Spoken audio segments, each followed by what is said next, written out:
Hello students, आज हम trigonometric function का एक बहुत इंटरेस्टिंग टॉपिक स्टार्ट करेंगे।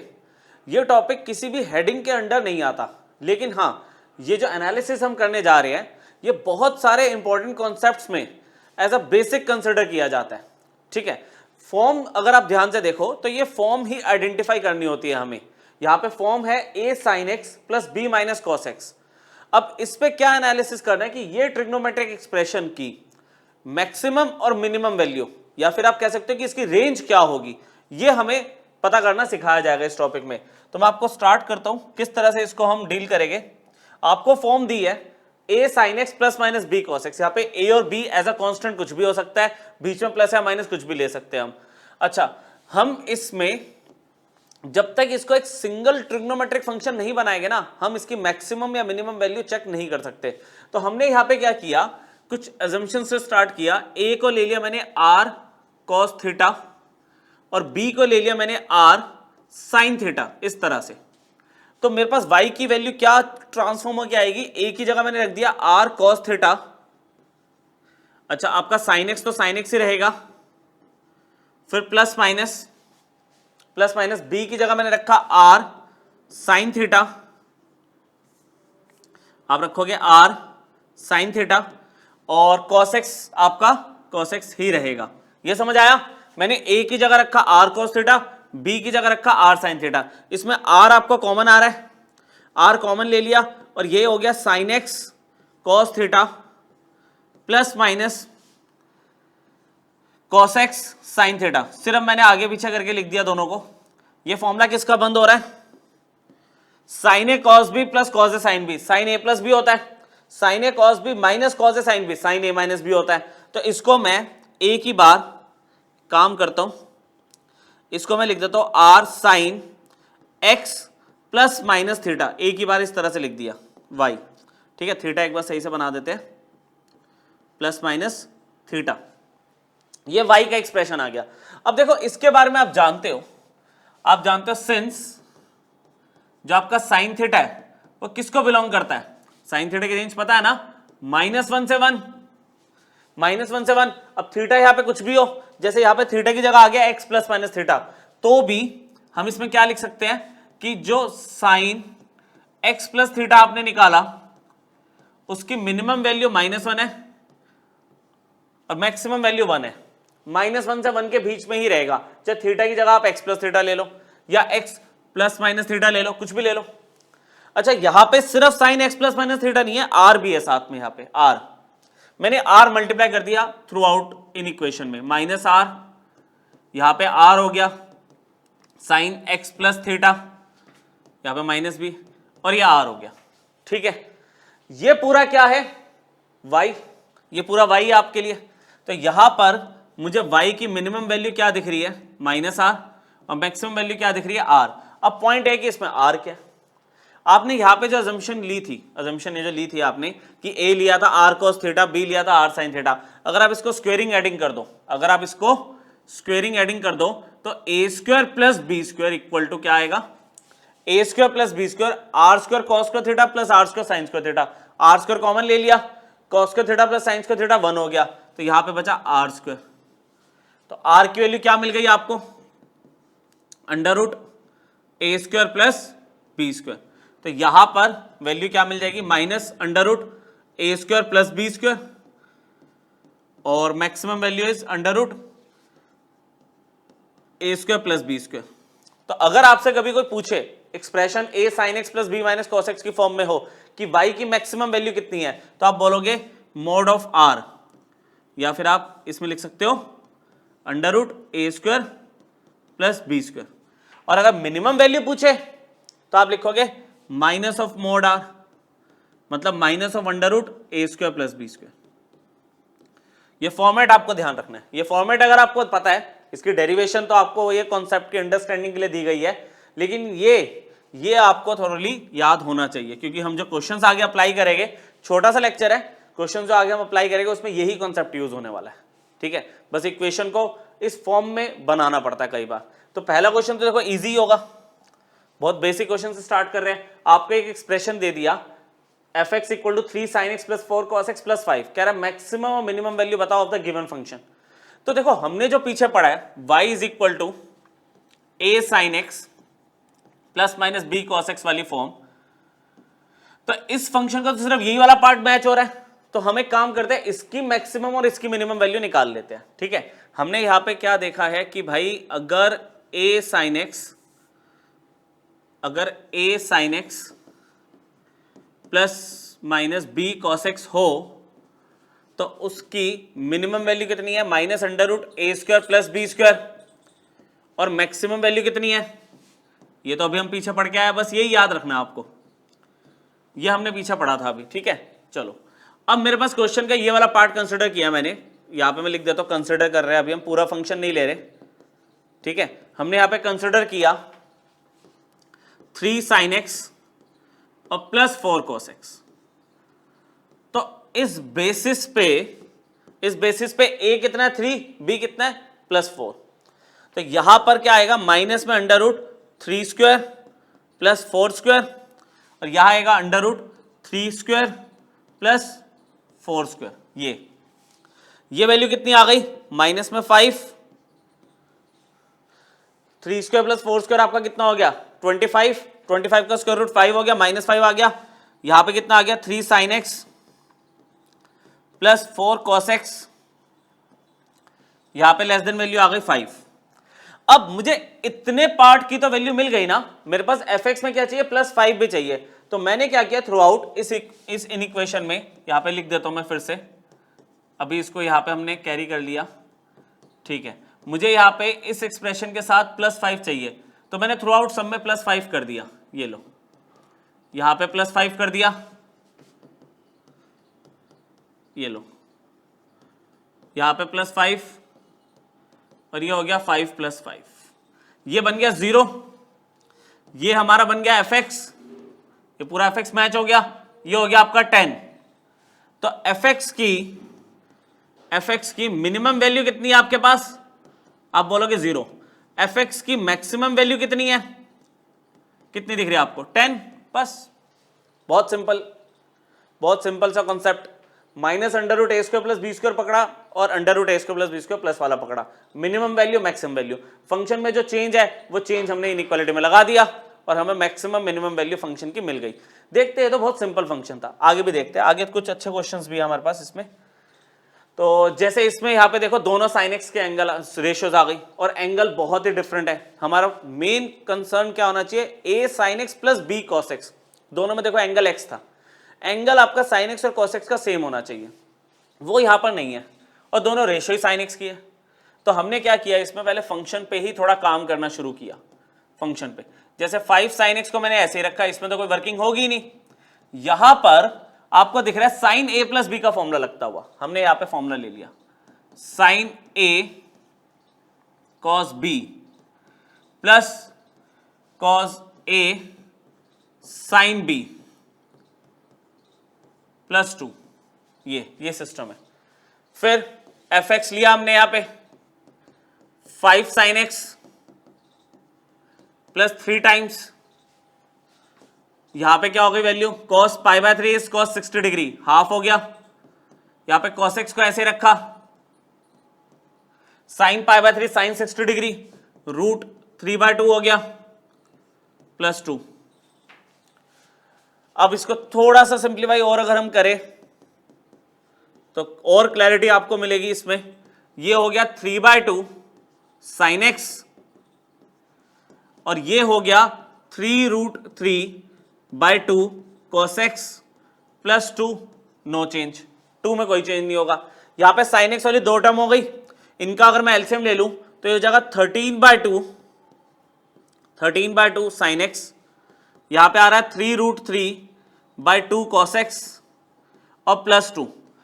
तो देखो अब जाके हमें पिछले क्वेश्चन की तरह वाली फॉर्म मिल गई, ये a sin x plus b cos x, पहले इसका मैक्सिमम मिनिमम वैल्यू निकाल लो। ठीक है, मैं यहां पे काम कर लेता हूं ना, अंडर रूट ए square plus B square calculate कर लेता हूं, बस पूरी जगह यूज करने से अच्छा कितना होगा 13/2, a आपका 13/2 है और ये आपके पास है 3√3/2 का होल स्क्वायर, इसको अगर सॉल्व करें हम तो कितना मिल रहा है 169/4 और ये कितना आ रहा है 27 है ना, 27/4 which is equal to √196/4। LCM लेके आप ऐड करो, 196/4 है, 196 को 4 से डिवाइड किया 49 आ रहा है, स्क्वायर रूट ऑफ 49, तो वैल्यू आ गई 7। मतलब इस एक्सप्रेशन की जो √a² + b² वाली वैल्यू थी वो 7 आ गई। तो अगर मैं इस पे बात करूं तो इस हिसाब से तो क्या हुआ, -7, 13/2 sin x जो था, और 3√3/2 cos x जो था, इसकी मिनिमम वैल्यू -7, मैक्सिमम वैल्यू 7 है। मानते हो? मिनिमम वैल्यू -7, मैक्सिमम वैल्यू 7 है, वही -√a² + b², √a² + b², पहले निकाल के रख लिया ना। अच्छा, फंक्शन में क्या चेंज है, माइनस से 2 और मांग रहा है प्लस में, तो हमने 2 प्लस कर दिया दोनों तरफ, इधर भी।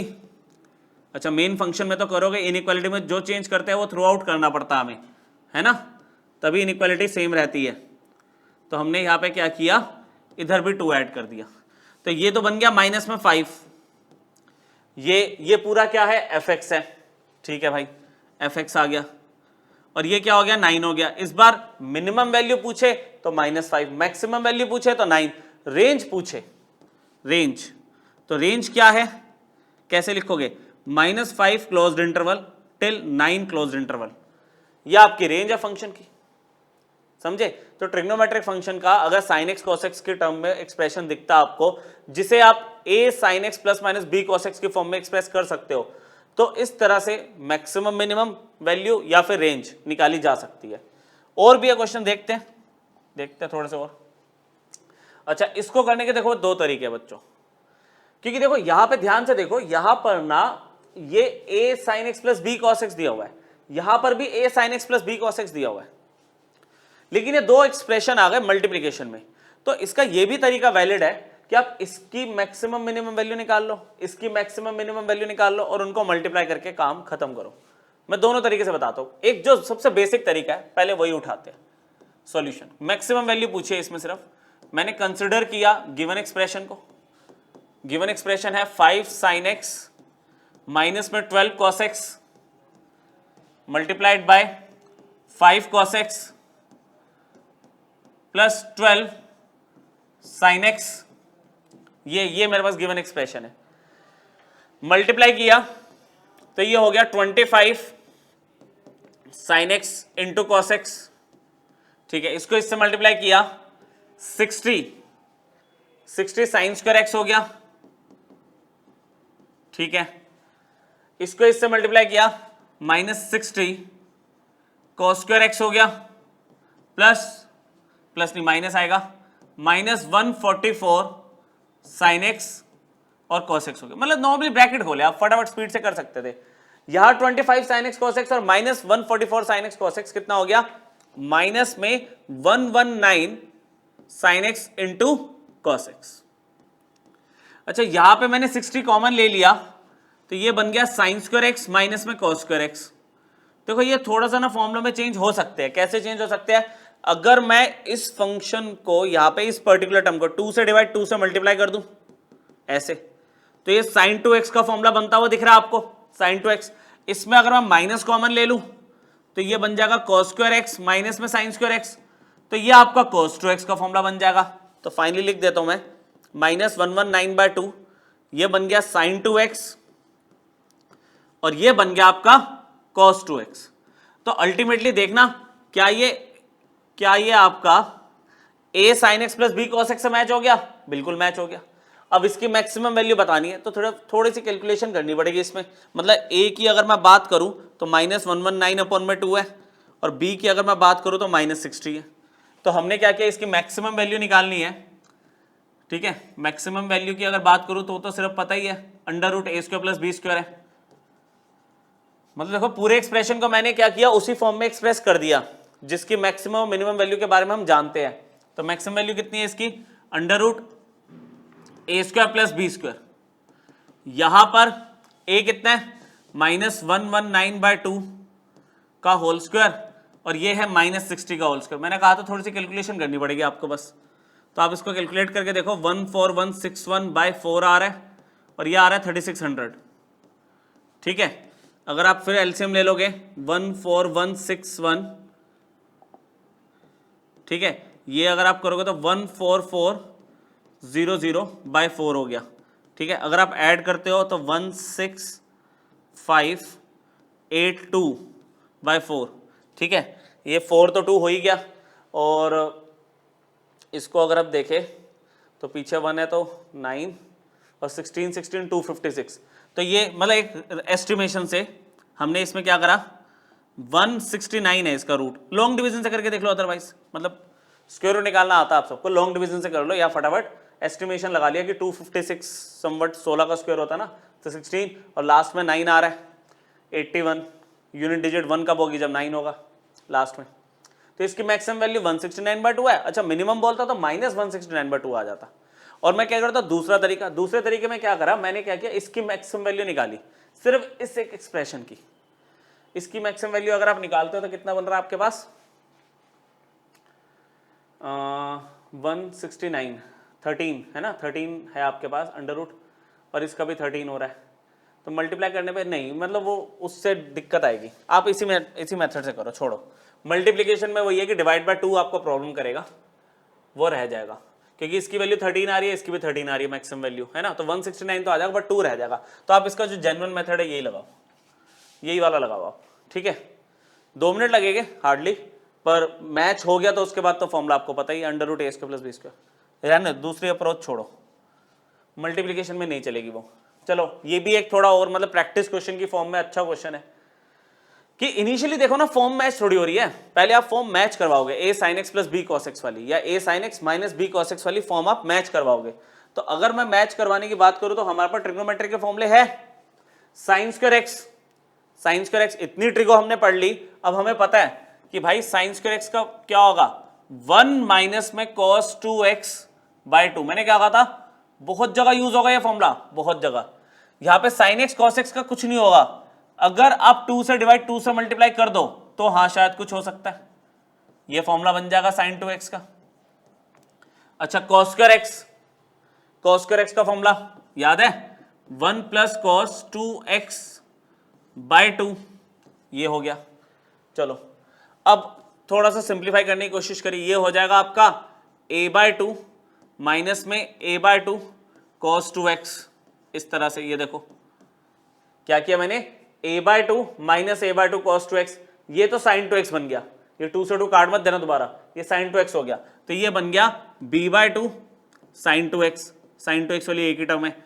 इसको अगर मैं देखूंगा तो c/2, 1 से मल्टीप्लाई करने में c/2 और c/2 cos 2x,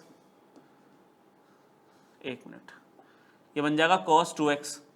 अब sin 2x वाली तो एक ही टर्म है, देखो उसको आगे लिख दो, b/2 sin 2x। अच्छा cos 2x वाली 2 है, तो cos 2x में मैंने cos 2x पीछे से कॉमन लिया, इसको लिख दिया c/2 माइनस a/2। मतलब लिखने का भी तरीका होता है ना यार, पॉजिटिव वैल्यू पहले लिख दो, नेगेटिव वैल्यू बाद में लिख दो, और cos 2x पीछे से कॉमन ले लिया। अच्छा कांस्टेंट वैल्यू क्या दिख रही है आपको, कांस्टेंट वैल्यू क्या दिख रही है, c/2 प्लस a/2। तो ऑलमोस्ट वही फंक्शन बन गया ना, a sin x plus b cos x, angle same होनी चाहिए। देखो cos 2x sin 2x, ये कांस्टेंट टर्म है। अब इसकी देखो ना, अगर मैं इसको ऐसे ले लूं, कैपिटल A ले लूं b/2 coefficient of sin 2x, capital B ले लूं मैं आपके लिए c/2 माइनस में a/2, तो इसका r क्या होगा, नेक्स्ट पेज पे जाता है, थोड़ी सी जगह चाहिए इसके लिए। इसका r क्या होगा, मैंने ये ले लिया √a² प्लस b², ये तो a की वैल्यू मेरे पास कितनी थी, b/2 इसका स्क्वायर, और कैपिटल B की वैल्यू कितनी थी, c/2 माइनस में a/2 इसका स्क्वायर। ठीक है, ये r की वैल्यू आ गई, ठीक है, ये r की वैल्यू आ गई। और अगर मेरे पास जो इक्वेशन दी हुई है, एक सेकेंड, ये जो पूरी इक्वेशन है मेरे पास, जो r की वैल्यू आई है वो तो इन दोनों को देख के आई है ना। अब c/2 प्लस a/2 भी तो ऐड करना है ना, तो लिखो पहले पूरा। ओहो पीछे चले गए, नेक्स्ट वाले पेज पे आ गए फिर से। ठीक है, नाउ अब मेरे को पता है कि भाई माइनस r आपका पता है a sin x plus b cos x, minus r और r के बीच में होती है ये वैल्यू, है ना। तो यहां पे हमारे पास जो r आया वो क्या है, b/2 का whole square plus c/2 minus a/2 का होल स्क्वायर। ठीक है, सॉल्व करने की कोई नीड नहीं है इसमें। लेस देन इक्वल टू मेरे पास ओरिजिनल इक्वेशन क्या है पीछे, b/2 sin 2x और plus c/2 minus a/2 cos 2x। मतलब ये जो इक्वेशन थी उसकी मिनिमम वैल्यू ये है माइनस में, और मैक्सिमम वैल्यू कितनी हो जाएगी, b/2 का square plus c/2 minus a/2 का स्क्वायर। इस तरह से ये सिचुएशन है। अब इसके साथ क्या है, c/2 प्लस a/2 वाली कांस्टेंट टर्म है ना, c/2 प्लस a/2 वो ले लेते हैं बस लास्ट। तो मेरे पास थ्रू आउट ऐड करना पड़ेगा वैल्यू को, यहां पर क्या किया, plus c/2 plus a/2 add कर दिया, इधर भी करोगे आप b/2 sin 2x। ठीक है, आराम से लिख रहा हूं मैं, समझ जाओ आप। यहां पर एक मिनट, ये cos 2x आएगा, तो इधर भी आपका c/2 प्लस a/2 वाली कांस्टेंट टर्म ऐड हुई, फाइनली इधर भी ऐड हो जाएगी आपके पास। लो,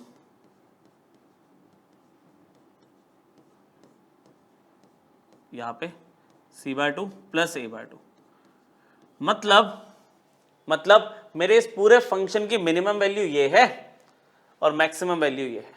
इसको सिंप्लीफाई करने की नीड है ही नहीं, यही है सिचुएशन, समझे, यही आएगा। अच्छा क्या होगा, ज़्यादा ज़्यादा कोई वैल्यू दे देता है, ए बी सी की कोई वैल्यू दी हुई है तो हाँ वो वैल्यू पुट करते जाओगे, साथ साथ सॉल्व होता जाएगा। आया समझ? इसको आप एक बार रिवाइज करना चाहो रिवाइज कर सकते हो। ठीक है, तो ये ले सकते हैं हम।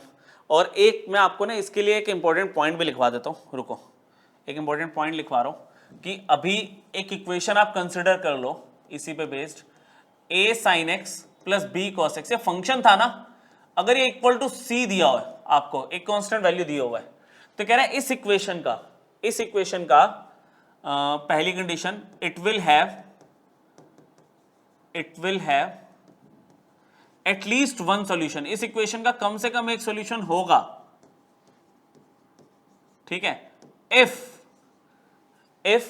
ये जो c की वैल्यू है ना, इसका जो c की वैल्यू वो माइनस अंडर रूट ए स्क्वायर प्लस बी स्क्वायर से ज्यादा हो और अंडर रूट ए स्क्वायर प्लस बी स्क्वायर से कम हो। मतलब ये जो सामने कांस्टेंट की वैल्यू है ना, अगर वो वैल्यू इस मिनिमम और मैक्सिमम वैल्यू के बीच में होगी तो इस इक्वेशन का कम से कम एक सॉल्यूशन होगा, एक से ज्यादा भी हो सकता है। और अदरवाइज अगर ये सी की वैल्यू ज्यादा हो गई, मतलब इससे बाहर हो गई, इस इंटरवल से बाहर हो गई, तो उस केस में इस इक्वेशन का सॉल्यूशन ही नहीं होगा। ठीक है, और इट विल हैव इट की मतलब इक्वेशन की बात हो रही है, नो सॉल्यूशन इफ हम यहां पे बोल रहे हैं कि सी की वैल्यू क्या होगी आपकी, मतलब मैं यहां पे इसको ऐसे मोड सी में लिख तो सकते हैं कि सी की वैल्यू या तो आपकी अंडर रूट ए स्क्वायर प्लस बी स्क्वायर से ज्यादा होगी, ठीक है, या फिर सी की वैल्यू आपकी माइनस अंडर रूट ए स्क्वायर प्लस बी स्क्वायर से कम होगी, ऐसे। ठीक है, ये गड़बड़ लिख रहा हूँ, एक सेकंड। ठीक है, सी की वैल्यू ज़्यादा होगी और सी की वैल्यू अगर कम होगी तो आप इसमें ऐसे लिख सकते हो, ऐसे। अब ठीक है ना, सी की वैल्यू अगर इस माइनस वाली वैल्यू से कम हुई या इस पॉजिटिव वैल्यू से ज़्यादा हुई तो उस इक्वेशन का सॉल्यूशन ही नहीं होगा। ये भी बहुत इंपॉर्टेंट पॉइंट है आपका, जो बहुत ज़्यादा ट्रिग्नोमेट्रिक इक्वेशन सॉल्विंग में ना यूज़ होगा।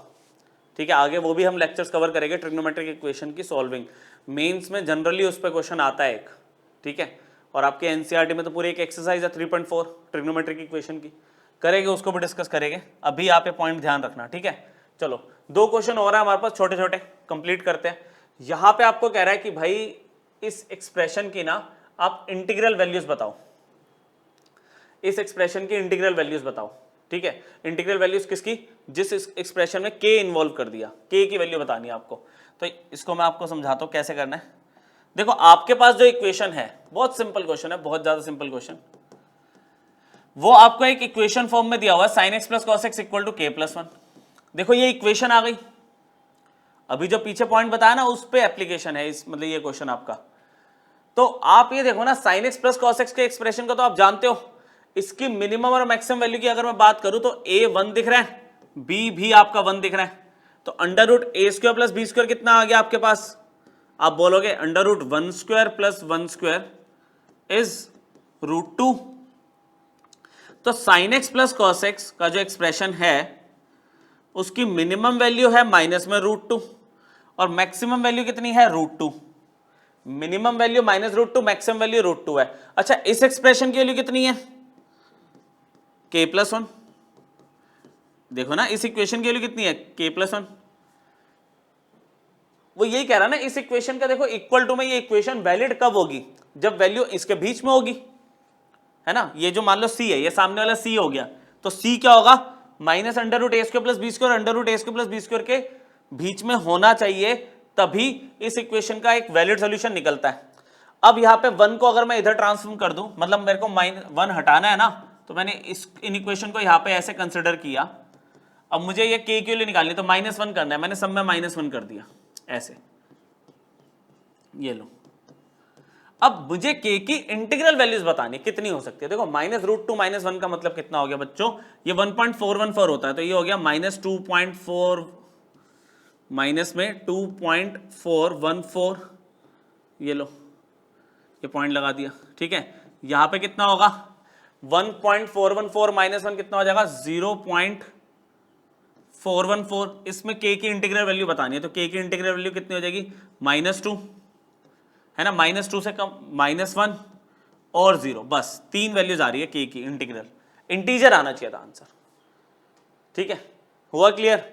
ये इक्वेशन जो पीछे मैंने कंडीशन लिखवाई कि इस इक्वेशन का सॉल्यूशन कब होगा, जब इधर ये जो c है, मान लो ये c है a sin x plus b cos x के सामने, तो c के वैल्यू -r और +r के बीच में होना चाहिए, या फिर माइनस अंडर रूट ए स्क्वायर प्लस बी स्क्वायर और अंडर रूट ए स्क्वायर प्लस बी स्क्वायर के बीच में होनी चाहिए वैल्यू।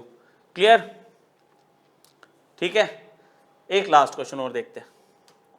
अब इसमें क्या है कि हमारे जो प्रीवियस लेक्चर थे ना, उनमें जो हमने फॉर्मूले सीखे थे वो यूज हो गए, और लास्ट में जाके मैक्सिमम मिनिमम का कॉन्सेप्ट यूज होगा। ये अच्छा क्वेश्चन है। देखो फाइनली मैक्सिमम वैल्यू पूछी है इस एक्सप्रेशन की। पहले एक्सप्रेशन उस फॉर्म में ही नहीं है कि मैं मैक्सिमम या मिनिमम के बारे में सोच सकूं, एक्सप्रेशन को पहले सिंप्लीफाई करना पड़ेगा। अब एक्सप्रेशन में cos क्यूब x आ गया 3 बार, तो हमने एक फॉर्मूला सीखा है लास्ट के कुछ लेक्चर्स में, cos 3 थीटा मेरे पास कितना होता है 4 cos क्यूब थीटा माइनस में 3 cos थीटा, ठीक है।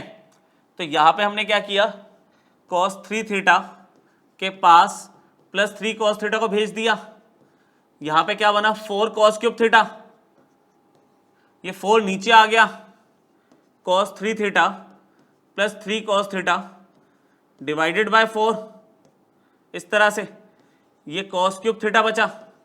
तो cos क्यूब थीटा की वैल्यू क्या है cos 3 theta plus 3 cos theta by 4। ये मैं पहले बता चुका हूं, पर मैंने फिर भी एक बार रिवाइज करा दिया आपको, ठीक है। चलो अब इस बेसिस पे मैंने एक काम करा, इसको ना fx ले लिया, fx ले लिया। fx मेरे पास है cos cube x plus cos cube 120 degree plus x और cos क्यूब 120 डिग्री माइनस में x। अच्छा 120 डिग्री को कई बार आपको क्या 2π/3 लिखा हुआ दिखेगा, बात एक ही है, वो रेडियन में है, डिग्री में है। अब cos क्यूब x, देखो cos क्यूब x का फॉर्मूला क्या बनेगा cos 3x plus 3 cos x by 4। मैंने कन्वर्ट करना शुरू कर दिया, cos 3x plus cos x by 4। मैंने सिर्फ अभी इस एक्सप्रेशन को कन्वर्ट किया। अब है cos cube 120 degree plus x, मतलब थीटा क्या है 120 प्लस x, यहां भी 120 प्लस x, यहां भी 120 प्लस x। मैं बिना सॉल्विंग करे अभी पहले लिख रहा हूं सिर्फ इसमें, cos 3 times 120 degree plus x plus में क्या है 3 times cos 120 degree plus x upon में 4, ठीक है। अब एक काम करो, इसे हटा दो, या चलो नीचे लिख लेते हैं, नेक्स्ट पेज पे चले जाएंगे इसके बाद हम। यहां पे कितना है प्लस cos 3, फिर यहां पे क्या आ जाएगा, अब थीटा मेरे पास कितना है 120 minus x plus 3 times cos 120 degree minus x by 4, ठीक है। नेक्स्ट पेज पे लेके जा रहा हूं, या यहां पे जगह है ना, मैं पहले एक काम करता हूं एलसीएम तो ले ही लूं, 1/4 बाहर आ गया, एक लाइन में थोड़ा सा सिंप्लीफाई कर लेते हैं, फिर नेक्स्ट पेज पे चलते हैं। cos 3x plus 3 cos x, ठीक है, cos 3x plus 3 cos x हो गया। यहाँ पे गड़बड़ हो गई, ठीक है, आप नोटिस कर चुके होगे, इसको मैं सही कर देता हूँ। यहाँ पे 3 cos x है, टाइमली बच गए, ये तो आगे जाके दिक्कत आती। ठीक है, यहाँ पे क्या हो जाएगा, cos 3 से मल्टीप्लाई किया 360 डिग्री प्लस 3x, ठीक है, एंगल में तो ये 3 मल्टीप्लाई हो जाएगा ना, यहाँ पे जो गलती हुई पता चल गई ना, cos 3x plus 3 cos x है, ठीक है, करेक्ट कर लिया टाइमली, ये सही है, इसमें कुछ भी नहीं होगा, ये ऐसे ही रहेगा 3, क्योंकि बाहर है, एंगल 120 डिग्री प्लस x ही रहेगा इसमें। फिर आगे क्या होगा, cos 3 अंदर मल्टीप्लाई हुआ, ठीक है, cos ये कितना हो जाएगा 360 डिग्री माइनस में 3x, एक बार आप देख लो, 360 डिग्री माइनस 3x, और ये सेम रहेगा plus 3 times cos 120 degree minus में x। अब देखो बच्चों, पूरा हम नेक्स्ट पेज पे लेके जाने वाले हैं, बहुत ध्यान से करना पड़ेगा। दो चीजों को पहले इतना लिखते हैं, फिर दो चीजों को वापस आके देखते हैं जरा, ठीक है, देखते हैं। मेरे पास यहाँ पे 1/4 सेम, cos 3x सेम और 3 cos x same, no change, plus अब देखो यहां पर ना cos 360 डिग्री प्लस 3x दिया हुआ है। cos 360 डिग्री प्लस 3x का मतलब क्या है, 360 डिग्री मतलब पूरे 4 क्वाड्रेंट के बाद आप इधर आ रहे हो, मतलब फर्स्ट क्वाड्रेंट में तो कोई भी रेशियो लो आप पॉजिटिव बोलोगे, और 360 डिग्री प्लस 3x का मतलब क्या है 90 इंटू 4, 360 का मतलब क्या है 90 इंटू 4, और इवन मल्टीपल में cos तो cos ही रहेगा, ऑड मल्टीपल में चेंज होता है ना, तो यहां पे क्या हो जाएगा आपका cos 3x प्लस वाला, ठीक है, मैं यहां पे लिख रहा हूं प्लस cos 3x, और जो नेक्स्ट वाली मेरे पास वैल्यू है वो है 3 into cos 120 degree plus x, इसमें कोई चेंज नहीं है। फिर आगे फिर एक बार देखना पड़ेगा हमें, यहाँ पे cos 360 degree minus 3x, 360 degree minus 3x का मतलब क्या हुआ कि भाई ये 4 क्वाड्रेंट मैंने कवर करे, लेकिन माइनस की वजह से मैं इधर आ गया, तो cos 360 degree minus theta is again plus का cos थीटा। कैसे, क्योंकि फोर्थ क्वाड्रेंट में a s t c cos positive होता है। अच्छा, फिर चेंज होगा नहीं होगा cos साइन में, ये 4 इंटू 90 है, जब इवन मल्टीपल है 90 का तो चेंज नहीं होता, तो ये फिर से cos 3x आ जाएगा, ये फिर से cos 3x आ जाएगा, तो cos 3x ले लिया, यहाँ पे अगेन cos 3x बन गया, और आगे वाली टर्म तो सेम है, 3 टाइम्स cos 120 डिग्री माइनस में x, ब्रैकेट क्लोज्ड। चलो अब थोड़ी सी बात रह गई सॉल्विंग की, मैक्सिमम मिनिमम वैल्यू निकाल लिया बच्चों, भूल मत जाना। cos 3x plus cos 3x कितने हो गए भाई, 3 हो गए, 3 टाइम्स cos 3x। अच्छा जी, फिर एक 3 cos x है, cos x एक ही है, फिर एक 3 times cos 120 degree plus x है, और एक है 3 टाइम्स cos 120 डिग्री माइनस में x।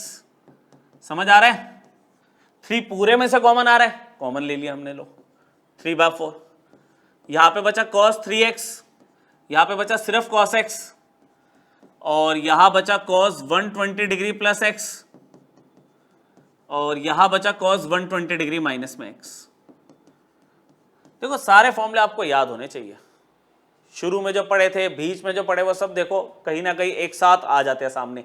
जैसे यहाँ पे अब मेरे को दिख रहा है cos c plus cos d का फॉर्मूला लगता हुआ, लगा रहा हूं मैं फॉर्मूला, ध्यान से देखना, cos c plus cos d में क्या होता है 2 cos c plus d by 2, मतलब 3x plus x 4x bye 2 कितना हो गया 2x हो गया, फिर cos c minus d by 2, 3x minus x कितना हुआ 2x बाय 2 x हो गया, यहां तक ठीक है। ये क्या दिख रहा है cos a plus b plus cos a minus b, cos a plus b plus cos a minus b क्या होता है, आप लिखोगे 2 cos a cos b, 2 cos 120 degree और cos x हो गया, ये लो। अब cos 120 डिग्री देखो, अगर आप शुरू से पढ़ते आ रहे हो तो cos 120 डिग्री की वैल्यू याद हो गई होगी आपको, -½ होती है, लेकिन फिर भी चलो एक बार आपके लिए cos 120 डिग्री, जिनको आता है फटाफट आगे बढ़ जाओ, 1 इंटू 90 प्लस 30 डिग्री लिख दिया मैंने, ठीक है बच्चों। यहाँ पे ऑड मल्टीपल है 90 का, तो चेंज तो होना ही है, साइन 30 डिग्री आ गया। 120 सेकंड क्वाड्रेंट है, सेकंड क्वाड्रेंट में cos तो नेगेटिव होता है, तो -½ आ गई वैल्यू, -½ तो cos 120 डिग्री में यहाँ पे वैल्यू ले रहा हूँ -½ देखते आगे। 2 cos 2x और यहाँ पे cos x चल रहा है, ठीक है ना। एक बार इसको मैं क्रॉस चेक कर लूँ, चलो आगे देखते हैं, अभी रुको। 2 ये हो गया -½ और एक cos x है। हाँ तो फिर इसको लगाने का ना फ़ायदा नहीं है। इसको जो मैंने फॉर्मूला लगाया ना, इसको मत लगाओ, बेनिफिट देखो होने वाला है। इसको मैंने cos c + cos d का लगाया, मत लगाओ, आपको बेनिफिट होगा, यही से होगा। ये देखो, इसको मैंने रखा cos 3x same, cos x same, और मैंने सिर्फ इधर फॉर्मूला लगाया cos a + b cos a - b का, क्योंकि करने के बाद पता चला कि भाई ये 2 से 2 कैंसिल हो रहा है, तो ये -cos x बचेगा, प्लस cos x से खत्म हो गया। ये वैल्यू तो खत्म हो गई है ना। कर दो, एक पेज और यूज कर लेते हैं, छोटा सा ही बचा अब हिसाब किताब। 3/4 बचा क्या, cos 3x plus cos x और माइनस में cos x बचा, ये वैल्यू तो गई, 3/4 cos 3x रह गया। कह रहा था मैक्सिमम वैल्यू बताओ आप इस एक्सप्रेशन की। बहुत बड़ा जो एक्सप्रेशन था सिंप्लीफाई होके ये आ गया। तो cos 3x के बारे में जानते हो क्या आप बोलोगे सिंस आपके पास cos 3x की मिनिमम वैल्यू -1 है और मैक्सिमम वैल्यू 1 है, 3/4 से मल्टीप्लाई कर दिया मैंने, ऐसे पूरे को मैंने 3/4 से मल्टीप्लाई कर दिया। तो यहां पर इसकी मिनिमम वैल्यू फंक्शन की -3/4 है और मैक्सिमम वैल्यू कितनी है, +3/4। तो मैं यहां पे लिख देता हूं, उसने मेरे से पूछा तो सिर्फ मैक्सिमम है, पर हमें दोनों दिख रही है। Minimum value is -3/4 and maximum value of the given function is +3/4। आपको बोला था काफी इंटरेस्टिंग टॉपिक है, एक ही चीज समझी उसी को पूरे लेक्चर में अप्लाई करा। छोटा सा लेक्चर था, एक बार प्रैक्टिस कर लेना। ज्यादा क्वेश्चन आपको इसके नहीं दिखते, लेकिन ये एज अ कॉन्सेप्ट मैं आपको बता रहा हूं, बहुत सारे जो हायर लेवल क्वेश्चन है उसमें एज अ कॉन्सेप्ट ये एक पॉइंट की तरह यूज हो जाएगा, तो आपको ये आना चाहिए, ठीक है। चलो नेक्स्ट क्लास में मिलते हैं और थोड़े से बड़े वाले टॉपिक अब आगे कवर करेंगे, जैसे कि ट्रिग्नोमेट्रिक इक्वेशन है, फिर प्रॉपर्टीज ऑफ ट्राइंगल है, तो वो कवर करेंगे। Thank you.